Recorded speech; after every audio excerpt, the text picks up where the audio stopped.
Hello, my name is Kate McMahon, and I'm the host today of Profile. And thank you for joining us. I think you're really going to enjoy our guest today. We have a lot of humor and a lot of history about the village of Dennis. So I would like to introduce you to our guest, Scott McDowell, and he is the author of a book that was published very recently, and it is titled Dickie Buck, the Robin Hood of Dennis. Thanks for being here. Thanks for having us. And we're fortunate enough actually to have Dickie Buck here, a lifelong resident of Dennis, and together we're going to hear some great stories about the history of Dennis and some of the things that Dickie has done, which are very, very important and generous to the town of Dennis. So thanks for being here, Dickie. Thank you for letting me come. You're welcome. So, Scott, you grew up here in Dennis. Can you tell us a little bit about your two nonfiction books that you've written? Yes, I was born in 1950 in Hyannis, so I'm a true Cape Codder. I grew up in Dennis, right by Scarborough Lake, not far from where Dickie spent his whole life. And when I was 14, I started working on a boat in Sassuat Harbor called the Albatross. And Dave Howes was just beginning the business. And he ran that business for 40 years, and then another family took over. So last year I wrote a nonfiction book about the whole history of the boat, and it's really interesting because the business became a great employer of over 100 children in the village. So it was a nice nonfiction story. That is a nice story. Very nice. Many of us remember it well. And then when I finished the book last summer, and it was around the village quite a bit, some relatives and some friends said, "What's your next book going to be?" And I hadn't any plans, and they started saying, "You ought to write the biography of Dickie Buck. Someone's got to do this." And I said, that certainly will be interesting, because growing up in the village, we all heard stories of what did Dickie do lately. So he was really notorious, so that became my project for the last year. And Dickie and I worked very close together, really for 13 months. That's great. I've had a chance to read some of the book, and I have to say it made me laugh more than once. Now, Scott, have you been an author your entire career? No, I had a serious job. I have a PhD in ocean physics. So I was doing oceanographic projects really around the world for almost 30 years, and then retired a while back. Met a wonderful woman who's a writer. So we're both novelists now and enjoying it. That's wonderful. That's great.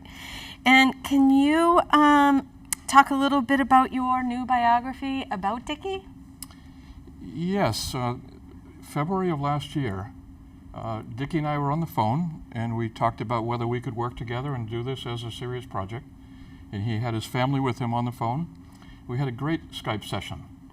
And then within a few weeks, I came from Florida, where we live, up and met with Dickie and the family. That's great. And we realized early on that we could work well together, because he'd start talking about some story or trouble he got in which restaurant or bar, and I knew the bartenders, so our history overlapped so well that we could complement each other's stories. And it just interleaved really well and became a lot of fun. And you two have become fast friends, right? Yes. I would say so. That's great. So, Dickie, can you share a little bit with our audience about your background? Let me see, where would I start? I was born at a very early age, upstairs. I remember it well. My mother was there, and I've gone on and lived here since I was in Dennis, since I was 4 years old. And before that, I was in Yarmouth Port with my family. I grew up pretty much of a rascal. I had to walk home from school quite often. When they let me out to go home and air out, I had garlic chewing that, and that was a fun thing. I drank a lot of liquor, and that was a great deal of fun. That was one of the high things in my life.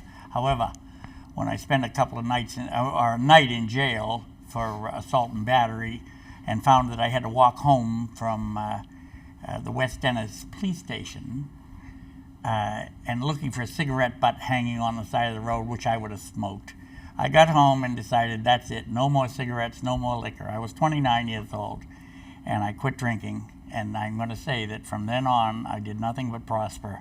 I built a house for Jamie Cashman, and when I was done building it, they asked me if I wanted the limousine that they had, and they told me, I said, I can't buy that, I can't afford it. And he said, oh, pay for it when you can.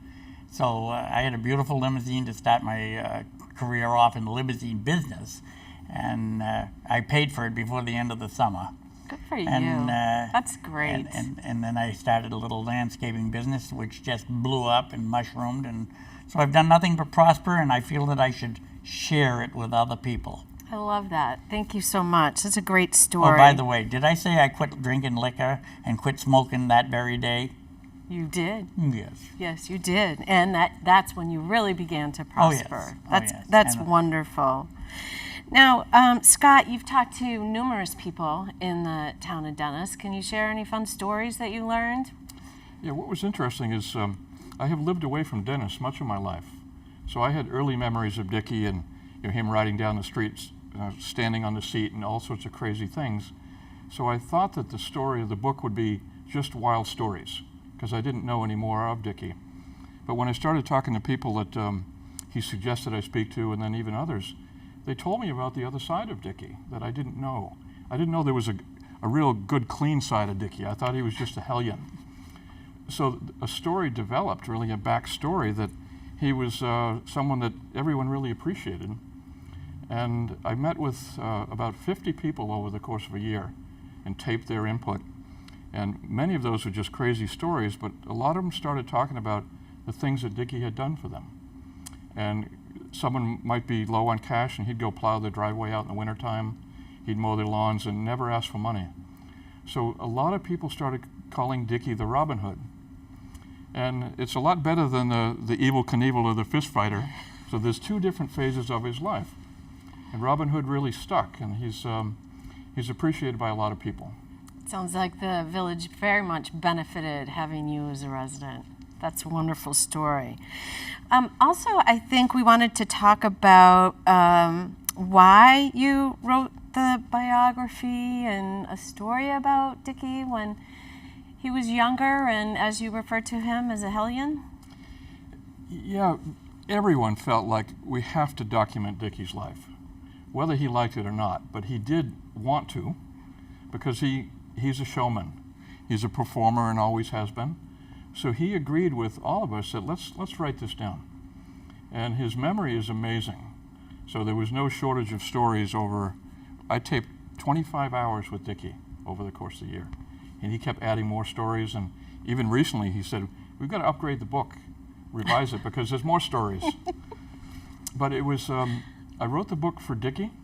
I wrote it for the village to really have it on the shelf in the library so that if someone was curious about Dickie, they had it right there. That's great.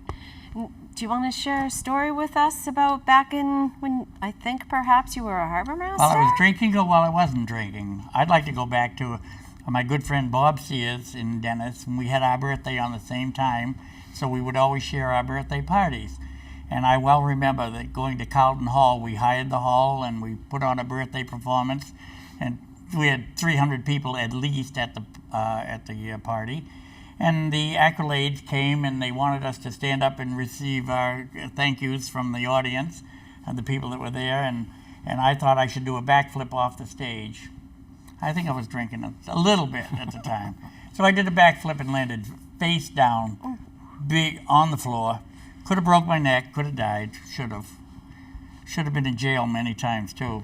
But today I would be. Yeah, had I done what I did then. I'm sorry. I think you have many guardian angels, but that's just my opinion. What's also interesting about Dickie is he stopped drinking and changed his life when he was 29, but the antics didn't stop. He has been really a wild performer into his 30s, 40s, and even 50s. So many people see him as Peter Pan in the sense of the daredevil, always wanting to stay young. And Dickie's admitted that. Yeah, I'm pretty close to that character. So he's Peter Pan to some, Robin Hood to others, but always having energy to do something that people would get a kick out of. That's great. Lots of humor. Life is good with humor, right, Dickie? Life is good. And I find that there were people that really, really, really liked me, and there were people who didn't like me, and they really, really didn't like me. Well, I'd like to correct it. I'd like to change it.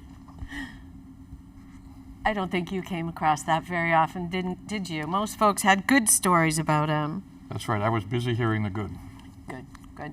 Now, also when I was reading the book, there was a chapter about landmarks within Dennis. Yes, this started because as Dickie and I spoke about his personal stories, they were always set somewhere in the village. Sometime it was in a restaurant, sometime it was at Scarborough Tower, sometimes at Chapin Beach. So that another theme developed, that we had real nostalgia talking about these locations.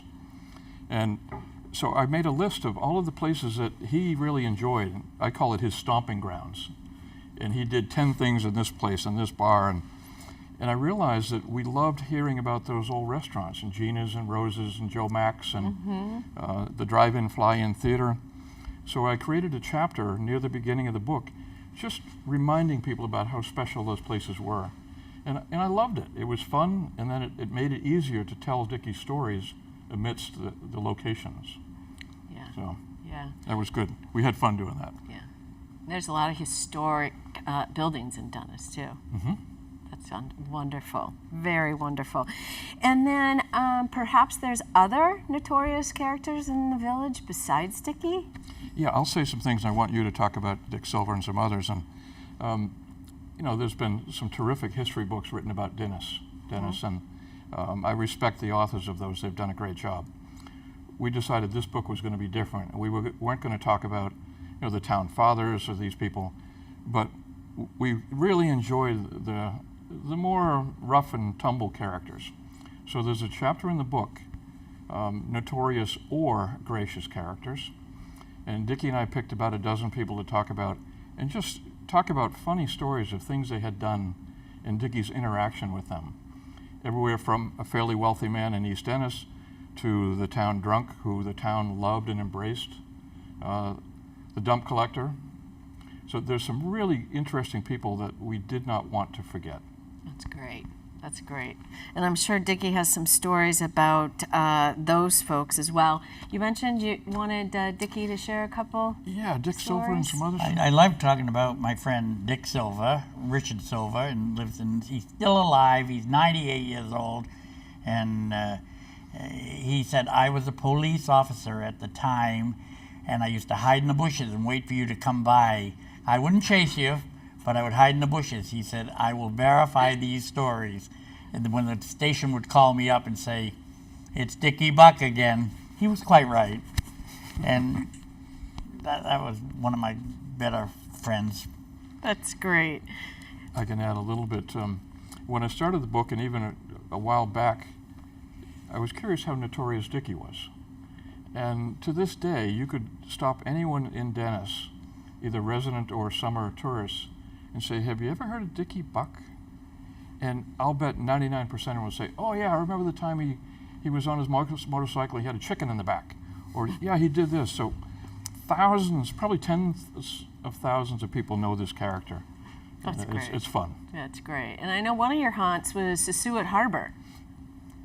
I worked in Sassuat Harbor for a lot of years. I worked at Northside Marina, and I still do.